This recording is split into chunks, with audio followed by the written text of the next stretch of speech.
제135편 세례자 요한 5. 하나님의 나라.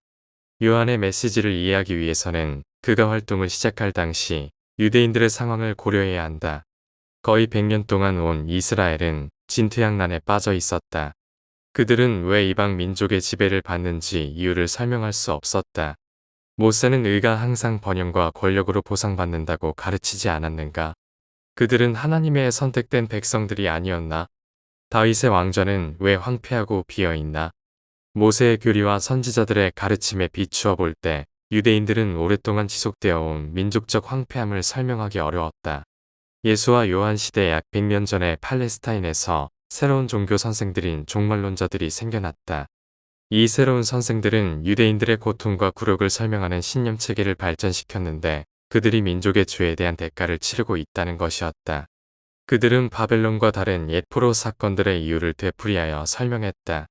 하지만 종말론자들은 가르치기를 이스라엘은 마음을 굳건히 해야 한다. 이스라엘은 고통받는 날이 거의 끝났다. 하나님이 택한 백성의 시련이 거의 끝나가고 있다.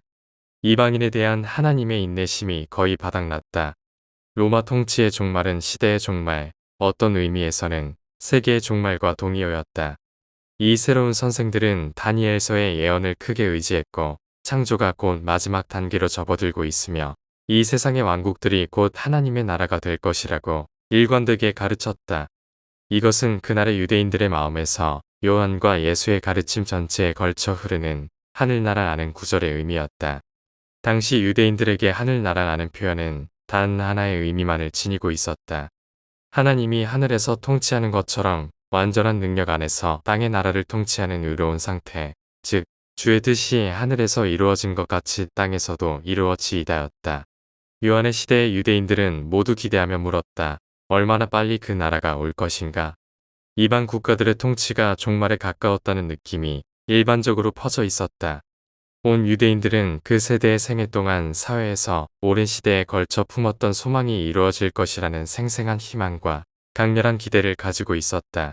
유대인들은 다가오는 나라의 본질에 대해 크게 의견이 달랐지만 이 사건이 임박했으며 심지어 문 앞까지 다가왔다는 믿음은 비슷했다. 구약을 문자 그대로 읽는 사람들은 팔레스타인에 새로운 왕이 등장하여 적들로부터 구원되고 다윗 왕의 후계자인 메시아에 의해 다스려질 회복된 유대 국가를 기대했다. 이보다 규모는 작지만 또 다른 집단의 경건한 유대인들은 이 하나님의 나라에 대해 매우 다른 견해를 가졌다. 다가오는 나라는 이 세상의 것이 아니며 세상은 확실한 종말에 가까워지고 있으며 새하늘과 새 땅은 하나님 나라 설립을 안내하는 것이다. 이 나라는 영원한 나라가 되며 죄는 종식되고 새 나라의 시민은 끝없는 행복을 누리며 불멸자가 될 것이라고 가르쳤다. 이 땅의 새로운 나라가 세워지기 전에 철저한 죄의 청소와 사회 정화를 위한 훈련이 반드시 선행되어야 한다는데 모두가 동의했다. 문자 그대로 풀이하는 사람들은 모든 불신자를 죽이는 세계적 전쟁이 따를 것이며 반면 신자들은 계속하여 온 세계를 휩쓸고 영원한 승리를 거둘 것이라고 가르쳤다. 영성주의자들은 사람의 아들이 선택된 믿음직한 성도를 높은 영예와 권위의 자리로 높이는 것과 동시에 불의한 자를 벌주고 최종 소멸시키는 하나님의 위대한 심판으로 나라를 인도할 것이고 이 사람의 아들은 다시 찾은 나라들을 하나님의 이름으로 다스리게 될 것이라고 가르쳤다. 이 집단은 많은 경건한 이방인들이 새로운 나라의 형제로서 받아들여질 수 있다고 믿었다. 유대인들 중 일부는 하나님이 어쩌면 직접 신성한 간섭으로 이 새로운 나라를 세울 수도 있다는 의견을 고수했지만 대다수는 하나님이 어떤 대표하는 중재자인 메시아를 개입시킬 것이라고 믿었다. 그리고 그것은 메시아라는 용어가 예수와 요한의 세대에 살던 유대인들의 마음속에서 가질 수 있는 유일한 의미였다. 메시아는 그저 신성한 뜻만을 가르치거나 올바른 삶의 필요성을 선포한 사람을 가리킬 수는 없었다. 그런 모든 거룩한 사람들에게 유대인들은 선지자라는 칭호를 주었다. 메시아는 선지자, 그 이상이 되어야 했다. 메시아는 새로운 왕국, 곧 하나님의 나라를 세우게 된다. 이렇게 하지 못하는 사람은 전통적인 유대인의 의미에서 메시아가 될 수 없었다. 이 메시아는 누구일까? 또 다시 유대인 선생들은 의견이 달랐다. 옛 선생들은 다윗의 아들 교리에 집착했다. 새로운 선생들은 새 나라가 하늘나라이니까 새 통치자는 또한 신성한 인물, 하늘에서 하나님의 오른편에서 오래 앉아있던 분일지 모른다고 가르쳤다.